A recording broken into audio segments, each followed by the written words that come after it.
Ustaz, apakah bila dosa-dosa yang besar terhapus hanya dengan satu kebaikan saja? Seperti kisah seorang pelacur yang masuk surga hanya karena satu keikhlasan pada saat memberi air minum kepada anjing yang haus. Kita perlu garis bawahi teman-teman sekalian, ada hadis-hadis Nabi SAW yang menceritakan tentang umat-umat sebelum kita. Di antaranya ini, ada orang yang memberikan minum anjing, seorang pezina.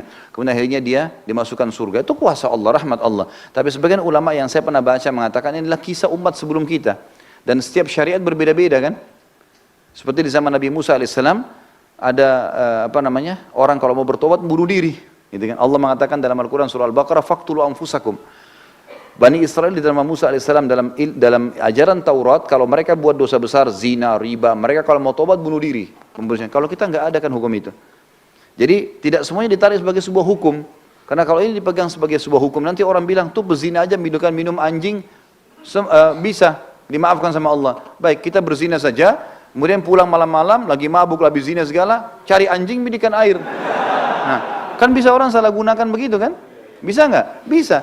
Jadi kita ambil hikmahnya saja. Oh, yang paling tepat pendapat para ulama mengatakan ini kisah umat-umat sebelum kita dan dalam syariat mereka. Karena ini bukan diceritakan umat kita, gitu kan? Berarti ini yang dibahas adalah rahmatnya Allah yang luas.